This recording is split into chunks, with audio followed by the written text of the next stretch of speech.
What if everything you were ever told about why millennials are struggling is completely wrong? Not slightly off, not missing context, completely, fundamentally wrong, because the narrative we keep hearing is that millennials are lazy, entitled, and emotionally fragile. But what if the data tells a story that's almost the exact opposite? That millennials are one of the most psychologically resilient generations in modern history, and the real question isn't why they're struggling, but why the system expected them not to. Stay with me, because by the end of this video, you're going to see your own life, or the life of someone you love, in a completely different light.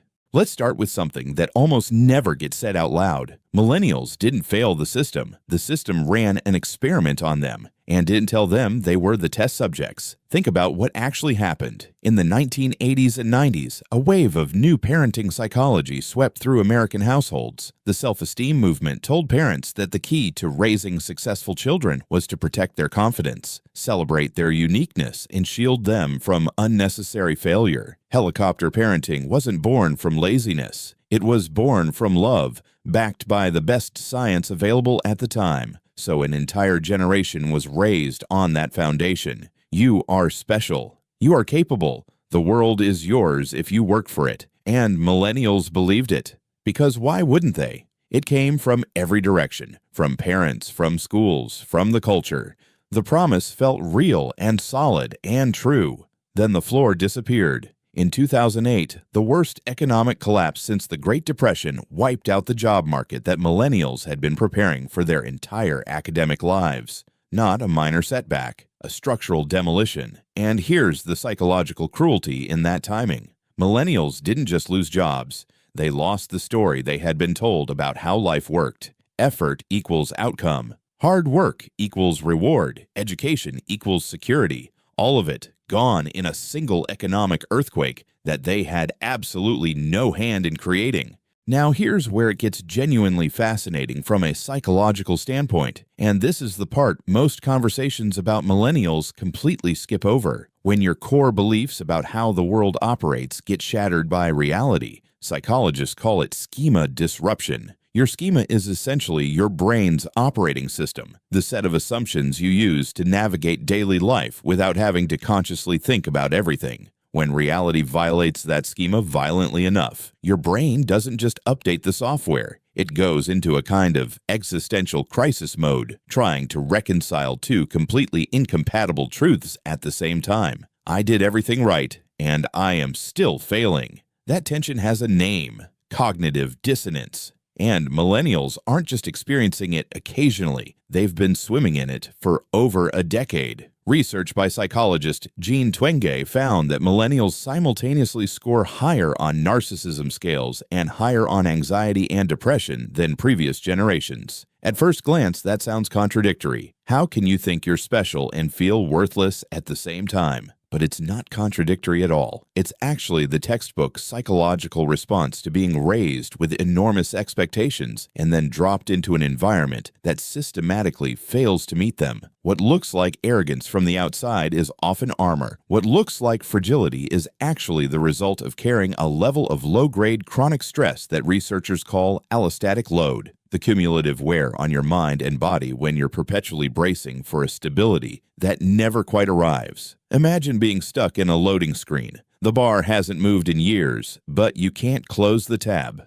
There's one more ingredient in this psychological cocktail that makes the millennial experience genuinely unlike anything that came before it, and it's one that's easy to underestimate. Millennials didn't grow up with social media the way Gen Z did. They encountered it as teenagers and young adults, right in the window when human identity is at its most malleable and vulnerable. Facebook launched in 2004, Instagram in 2010. That means millennials learned how to be adults at the exact same moment they were learning how to perform their lives for a public audience. Research by Dr. Tim Kasser on materialism and psychological well-being shows that when people anchor their self-worth to external validation, mental health deteriorates. And social media isn't just a tool for connection. It's an architecture specifically engineered to make you crave external validation and feel the absence of it acutely. Millennials didn't choose this. They were handed it during the most psychologically sensitive period of their development and told it was progress. So now you've got a generation that is chronically self-monitoring, conditioned to measure their worth in metrics, and simultaneously aware that the performance is exhausting and unable to fully stop. That's not weakness. That's an understandable adaptation to a genuinely unprecedented environment. Here's what I want you to sit with, because this is the part that almost never gets acknowledged. Every trait that gets weaponized against millennials, the job hopping, the delayed milestones, the skepticism toward institutions, the obsession with mental health conversations, every single one of those behaviors makes complete rational sense when you understand the environment that produced them.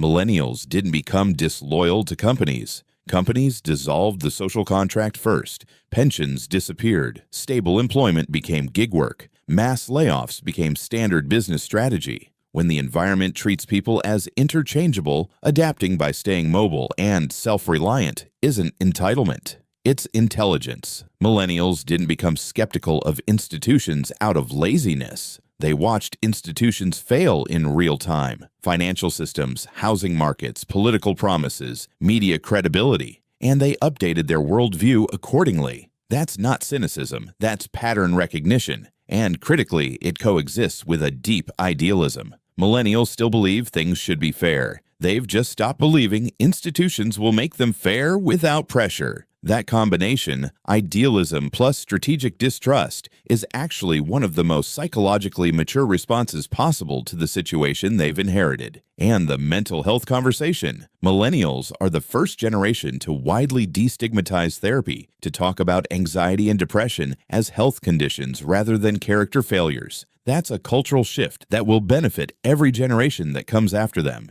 They did that while living under objective conditions that are measurably more stressful than what previous generations faced at the same age. More debt, higher housing costs, greater job insecurity, and a front-row seat to climate change, political polarization, and a global pandemic. They're not more fragile, they're more honest. So, here's the final thought, and I want you to really hear this. The psychology of millennials isn't a mystery. It isn't a generational flaw or a cultural failing. It is a completely predictable human response to a landscape that shifted beneath an entire generation's feet, while the map they were given stayed the same. The question was never, why are millennials so anxious? The real question, the uncomfortable one, is why we kept handing them a map that no longer matched the territory and then blamed them for getting lost. If you saw yourself or someone you care about in this video, share it, because sometimes the most powerful thing is simply feeling like your experience makes sense. And if you want to keep exploring the psychology behind the world we're all living in, subscribe, because there's a lot more where this came from.